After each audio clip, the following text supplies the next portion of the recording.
Welcome to Marvelicious Toys. We bring you news and reviews of Marvel toys, statues, and more. Because not all Marvel collections can be bagged and boarded. They're not just toys, they're Marvelicious. Now, the third figure is a lot of people's dreams come true, or at least a fulfilled promise. There you go. I remember one interview with Hasbro, or I was just talking to somebody either at Toy Fair or at Comic-Con, one of the Hasbro reps, and I kept asking them about the figures they'd shown and not released, and the guy kind of said incredulously, and this wasn't Dwight, why do people want those figures? We're releasing other figures. We're releasing better characters. Why do you want Phoenix Force Cyclops? Why do you want Bulldozer? It's like, because you teased us. Because you showed it and then some got out there. So that's why we want them. And the Wrecking Crew, it always felt a little incomplete. We had 3/4 of the crew, but now, finally, after a long wait, back from whatever purgatory he was in, Bulldozer. Bulldozer has arrived. And I believe this is the exact figure they were going to release back then. I know at Comic-Con, Dwight talked about upgrading some figures using better bucks, but I believe, judging by articulation and things, this is exactly what we would have gotten on that old card and what sold for, I think, like $800 on eBay on that old card. Yeah, I mean, I feel pretty safe saying that's correct because, I mean, just looking at this body, it's using the same body that the rest of the Wrecking Crew has used. You know, it's the big veiny biceps and arms and, you know, the big chunky legs. It's the bigger buck, not the giant buck, but the bigger buck that I don't know that they're using it anymore. I think it was kind of come and gone, but it's a good figure because it's missing some of the articulation that we've come to love in this line, but I don't think the figure suffers because of it. But it's all the little added on pieces that make him Bulldozer. You know, he's got the cuffs around his boots with the bolts and his bolted belt and his handcuffs. And then his, I don't even know what you call this, upper body armor. Yeah, it's really like some kind of medieval torture device. The thing that really makes me think that this is reusing those parts is he has that mid-foot articulation that all the rest of the Wrecking Crew has. Oh, yeah, the toes. That's funny. I love that. I wish they'd put that back on some other figures. You just can't have a good kneel with a straight toe. Yeah.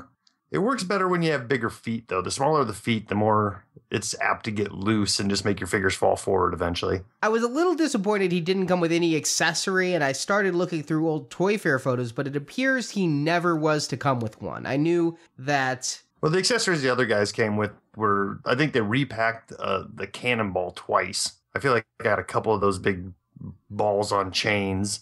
Yeah, Piledriver and Thunderball came with the big balls on chains, and Wrecker came with the crowbar. But I've been looking back at photos from Toy Fair and Comic-Con to see if Bulldozer was supposed to have any of these types of pack-ins. It doesn't appear so. Okay. Some of those figures are so old, like I'm looking at pictures, you know. Some of them were for the Rocket Raccoon Build-A-Figure waves. Yeah. That's how long we've been waiting to complete this crew. Yes, since like a year before we cared about Rocket Raccoon as a crew. Yeah, I'm looking at the way he's made here, and the orange plastic that he's cast in, I don't know why, but it just keeps reminding me of, remember that Star Wars Wilro Hood figure that finally got made?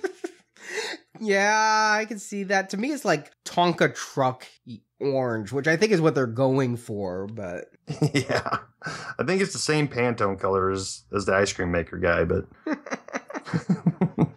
My thing is, I mean, he looks a little bit cheaper with the orange plastic, no wash to him, and really, there's no paint on this figure until you get under the face where he's got some really poorly painted teeth and lips. And he's got eyes in there, too, if you get close enough. Yeah. I couldn't find eyes. I looked really hard, and I could not find any. Yeah, there's slight slits. They're kind of hawkish. But by and large, there's no paint on him. It's just gray pieces glued over orange buck. I guess the hands and boots are painted. But overall, he feels more toyish. Well, and I think that's okay because it fits in with the previous releases of this team. Like, the other ones didn't have much of a wash going on either. The other ones were all pretty clean and all plasticky. So I can forgive them on this one, but I feel like they gave a little bit of wash to the metal parts. Like, that's not just straight up pewter colored plastic. There's a little bit of a black wash going on there too. Well, it's got a texture to it, which makes it look like leather, which I think is the intent, because he just looks like a medieval torturer is what it is. Oh, yeah. I mean, he's the executioner. But I want to point out that this orange, which he's molded in, not painted, that's the circus peanut orange that they always use.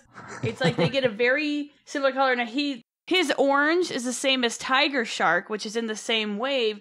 The difference is that Tiger Shark is glossy and Bulldozer has the matte finish. Well, one interesting thing about Tiger Shark, and we'll get to him, is his torso, abdomen, and butt are cast in a different color, I think purple, and they're painted orange, but his extremities are the same orange as Bulldozer. I'm glad you looked at his butt. We'll get there, but you almost can't help it. You're right, though. It's weird that there's two bright orange figures in one wave, and they're not related to one another. They're not part of a team or anything. But yeah, all in all, hey, we finally finished the Wrecking Crew, and we can finally put it aside, and I'm happy that Bulldozer is finally here. Yeah, I can't complain too much because we finally have him, and he's perfectly adequate for that.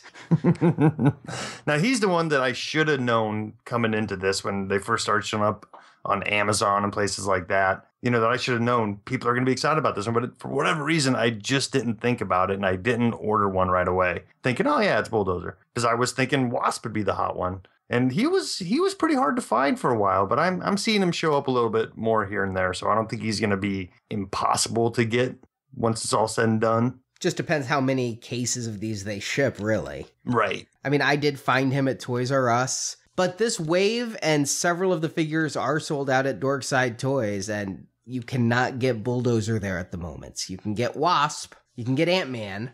And I wonder if this wave is done shipping with the other ones starting to come out now or what, but... Yeah, I wouldn't hesitate to get him if you get him. Very true.